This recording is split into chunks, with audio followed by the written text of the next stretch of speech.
Hello everyone and welcome to a brand new TJ's World According to Wrestling. And I'm your host TJ Wiggins. Here to talk to you about Monday Night Raw, NXT, and AEW Dynamite. So let's go ahead and get started. I apologize for being absent last week. I just had a lot of personal stuff going on, and the fact that I was in the area that got, hit by tornadoes and stuff. So, thankfully, none of my family was hit. But, it was knocked out power. We didn't get cable coverage or whatever. So, I was not able to watch many of the wrestling shows. So, I just decided to take that week as a personal week. But anyways, but I'm here now, and I'm here to get started. So, let's go ahead. And Raw, we start off with Lashley and MVP. They come out for a promo. They put Lashley over that he needs, another shot at the world title. Even though he got cheated out of the world title. And matter of fact, Langston turned heel on him. Because the fact he cashed it in on him when he was injured. And, he slapped him in the face. Owens comes out there and he says that he hasn't earned it. Rollins comes out there and,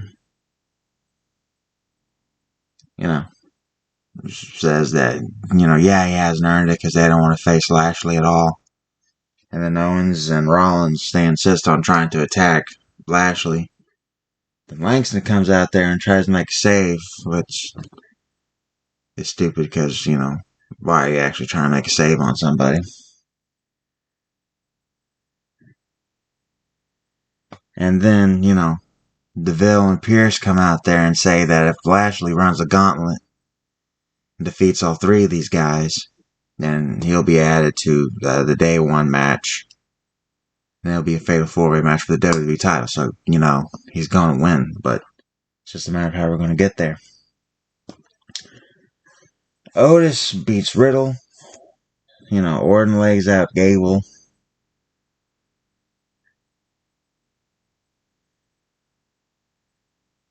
Then Otis lays out Orton. It's nice to see him get a push. He's actually a good wrestler. It's just he had a gimmick of being a bumbling idiot. But I believe he could actually wrestle as a shooter. He could actually go. And Belair faces, Piper Bevins. Belair puts over Piper's size and her strength. But the finish of this match, I thought was pretty nice. Piper's in the corner giving her the punches. And all of a sudden, Belair hits her with a powerbomb. And that puts her down enough for Belair to climb to the top and hit her with the 450 splash to win. Yeah, it was a pretty nicely worked match. I just don't understand why he turned Piper heel. Excuse me. But, hey, it is what it is with these things. We had Owens versus Lashley. It was the first match and the gauntlet match.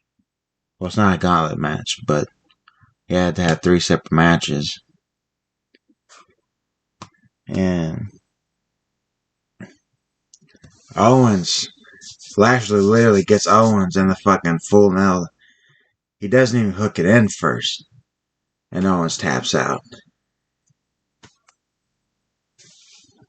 What the thought in that nobody knew was like, hey man, what the hell are you doing? But Owens had a plan. And you'll see it try to come to fruition in the fucking next match. Next we had Lynch and Morgan. They were having dueling promos. Lynch enters Morgan's arm. Thank God. Hopefully don't have to see her for a while. She's hot. She's beautiful. She's nice to look at. But she can't wrestle. She absolutely cannot fucking wrestle. Next we had Rollins versus Lashley. And the plan was that during the middle of the match, Rollins goes out there to the floor. Owens fucking attacks Rollins. Gets Lashley disqualified. So therefore Lashley can't fucking be in the match. But that is until Pierce and DeVille come out there and say that, it's not going to end like this. Even though that was a nice plan, we're not going to let it go down like that. And so they've restarted the match as a no DQ match and said that every match, that his next match against Langston, is also going to be a no DQ match. So restarting the match, Lashley beats Rollins within seconds, just speared him, just completely fucking killed him. It's a 3 count. And then the only thing else on the show they're really talking about is Lashley predictably beats Langston in a no DQ match. They got into a 4-man schmoz where everybody's brawling everybody, and then Lashley hits a spear on Langston. He wins the match, and so therefore it's going to be made into a fatal 4-way match. NXT starts off with Hudson versus Grimes and no holds barred. This match immediately goes to furniture. There's not really all too much psychology, except for I'm going to pick up whatever instrument I can find to fucking hit you over the head with it. Hudson does this nice backbreaker spot on the set down part of a chair to fucking Trevor Lee, and he kicks out. And there's an obvious setup for the cave-in while Hudson was in the chair. He just fucking sat down after, being punched by him. And, Trevor Lee wins. It was a nice match, it's just you could obviously tell where these fucking setup and spots were going to be, because they were obviously setting up. Hudson especially was looking back, because like, okay, I gotta sit down right now. And then he gets the cave-in, but, whatever. The woman from the diamond mine goes over in seconds over a jobber. It's nice to see them push the stable. The skateboard chick beats Dakota Kai for some fucking reason. Why is Dakota Kai acting and pretending like she's crazy? She's a great fucking wrestler. Why is she left to do this fucking dumbass horseshit where she's supposedly crazy? We all know she's not fucking crazy. It's just completely stupid to have goddamn wasted her. Tony D'Angelo beats Adam Gase, and Pete Dunne challenges Tony D'Angelo because they had that deal where they were in the War Games and D'Angelo took Pete Dunne's mouth guard, which Pete Dunne, nothing's gonna whip D'Angelo's ass. And the main event, Strong versus Steiner. And this match started, I think, with like 8 minutes left in the show. And I was like, well, this is going to end in a fucking no contest or a DQ. And oh boy, I was right. Strong versus Steiner. This match between two heels. How do you really get behind anybody if it's two heels? But it is good. Strong kept hitting Steiner with a bunch of backbreakers, and Steiner does a fantastic job of selling. I mean, it's absolutely fantastic. He does a great job of conveying pain. He doesn't oversell. He doesn't undersell. He knows when exactly to tell people exactly how hurt he is from the amount of moves or amount of punishment that his back has taken. It's fantastic. But all of a sudden, Steiner does a good job of power slams, but Ciampa comes out there and just starts beating the shit out of Steiner, which causes the DQ. Which is, you can kind of see it coming with the match between two heels. It's just I would have liked to have seen the conclusion of that match. But to be honest with you, you really couldn't beat either one of those two right now. Because one being pushed as a champion. Even though it's a cruiserweight champion, it's a champion. And Steiner doesn't need to take any losses until he fights Ciampa again for the world title. And that's NXT. Now we go on to AEW. And speaking of predictable outcomes, it's Page versus Danielson for the AEW World title. That's how this show kicks off. And I heard with a 1 hour time limit, I fucking told my brother that this match is going to a draw. And I said, you want to know how I know that? He goes, how? He said, because you're starting off a show with a world title match. You don't ever start off a show with a world title match unless it's going to either a draw or no contest. And, what a way to start a show off.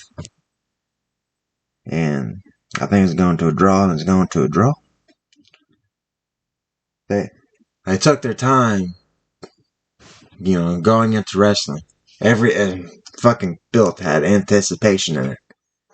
They started off with a little shoving match between who was stronger. Then they increased the amount of force and effort and energy they were putting into their holds. Because they go to headlocks, the punches, they actually put power behind them. Did suplexes, power bombs. They did the entire fucking work.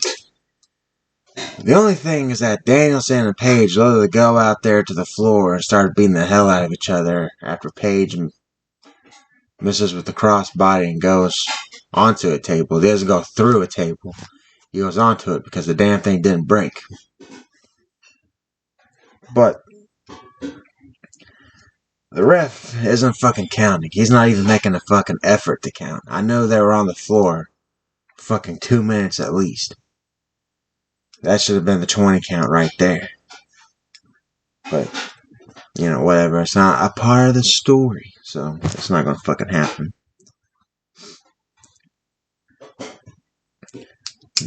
Page hits Danielson with the buckshot right as time expires. He couldn't pull him over and make the cover, so that's how the match goes to a draw. And it was just a fantastic match. The match just kept going on and on and on. This has to constitute a fucking rematch. Because Omega and Danielson are going to do a rematch when Omega gets back from his injuries. They fucking have to do it. With these draws, because these draws have to be fucking settled. And I can't wait for the Page and Danielson fucking rematch, because it's going to be a fucking thing of beauty. Next, Adam Cole has a surprise next week on Rampage. It's going to be Kyle O'Reilly, but, we don't know that. They're just teasing it. Hikaru Shida beats Serena Deeb for some reason. Just fucking stupid. Because Serena Deeb is a goddamn great fucking wrestler. Yes, she's jobbing to some schoolgirl who, honest to God, you could watch the fucking match and tell that they kept switching the goddamn camera angles because she wasn't fucking hitting a goddamn punch or a forearm at all. It was fucking ridiculous. She can't even throw a fucking punch. And the thing is that since Serena Deeb's wrestling has credibility, you keep beating her with everybody on your fucking women's roster, she becomes a nobody. And you're goddamn risking her becoming a fucking nobody to put over some goddamn chick that can't fucking wrestle. When the show first started, Shida looked like she had something. It's just had to give her some experience to see if she can get any better. It's goddamn 2 years later and she hasn't gotten a fucking bit better. But of course Tony Khan, won't do he won't do right in this company. Goddamn, having Serena Deeb put her over. It's fucking ridiculous. And then the main event, MJF won the Diamond Ring again from Dante Moriarty. He tapped to the armbar after interference from Ricky Starks. You could see that was coming, but at least MJF still has the ring. It's still a part of his gimmick that he uses to knock people out. And, I'm glad that he still has it. Thank you all for listening, everybody. Don't forget to like, share, and subscribe. Leave a comment down below. Turn on the notifications bell. And I'll see you all next time. Bye-bye.